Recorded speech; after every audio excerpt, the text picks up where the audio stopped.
नमस्कार मित्रांनो, आज आपण एक लॉ ऑफ अट्रॅक्शन या टॉपिकवरती बोलणार आहोत।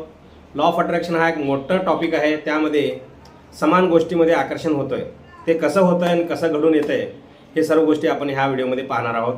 मित्रांनो, लॉ ऑफ अट्रॅक्शनमध्ये सारख्या गोष्टी एकत्र येतात म्हणजे कसं होतंय मित्रांनो, ह्या ब्रह्मांडामध्ये जे काही वस्तू आहेत, जे काही गोष्टी आहेत, ते सर्व काही ऊर्जा आहे।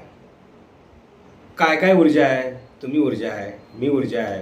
ह्या ब्रह्मांडामधील जे काय वस्तू आपण पाहतो ते सर्व काही ऊर्जा आहे। वास्तविक जगामध्ये जे काही आहे ते सर्व ऊर्जा आहे आणि हे ऊर्जा एकच आहे। आणि मित्रांनो, ह्या ऊर्जेच्या पातळीवर आपण जर पाहिले, तुम्ही म्हणा, मी म्हणा, ह्या ब्रह्मांडामधील प्रत्येक गोष्ट एकमेकाशी कनेक्टेड आहे। म्हणजे काय?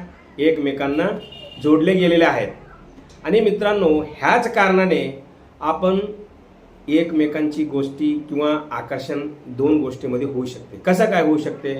ह्या ब्रह्मांडामध्ये जे काय पदार्थ आहे, तुम्ही म्हणा, मी म्हणा, सर्व पदार्थ एका विशिष्ट कंपतेने कंप पावत असते। म्हणजे प्रत्येक पदार्थाला एक विशिष्ट फ्रिक्वेन्सी आहे आणि त्या फ्रिक्वेन्सीने तो कंप पावत असतो। म्हणजे ते फ्रिक्वेन्सी क्रिएट करत असते, त्यांना एक विशिष्ट फ्रिक्वेन्सी आहे असं समजा फक्त।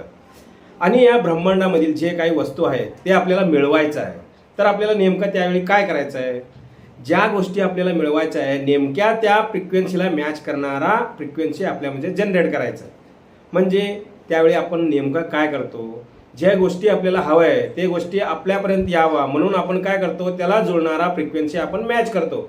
म्हणजे दोन गोष्टीमध्ये आपण काय करतो? अट्रॅक्शन क्रिएट करतो।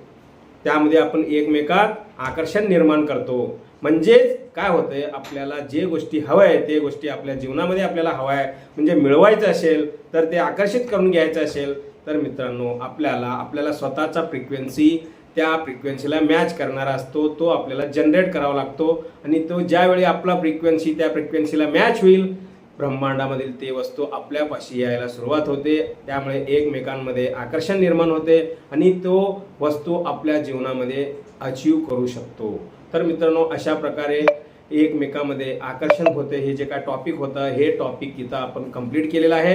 ब्रह्मांडामधील प्रत्येक वस्तू ऊर्जेच्या पातळीवर एकच असल्या कारणाने आपण फक्त दोन गोष्टीमध्ये दोन फ्रिक्वेन्सी एकमेकात आपण जुळवतो, त्या गोष्टी एकमेकात आकर्षित होतात आणि ते गोष्टी घडून येते। लॉ ऑफ अट्रॅक्शन क्रिया काम करते। तर मित्रांनो, हे नॉलेजेबल व्हिडिओ आपल्याला कसा वाटला?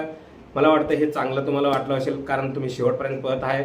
मित्रांनो, जर तुम्हाला चांगलं वाटत असेल तर हे व्हिडिओ लाईक करा आणि हे माझ्या चॅनलला सबस्क्राईब करा। आणि मित्रांनो, हे व्हिडिओचं लिंक तुम्ही तुमच्या फ्रेंडशिप सर्कलमध्ये सर्क्युलेट करू शकता। आणि असाच एक व्हॅल्युएबल आणि नॉलेजेबल व्हिडिओ बघण्यासाठी तुम्ही आतुरतेने वाट पाहत आहे, तो तुमचा पूर्ण मी इच्छा करतो। थँक्यू, धन्यवाद।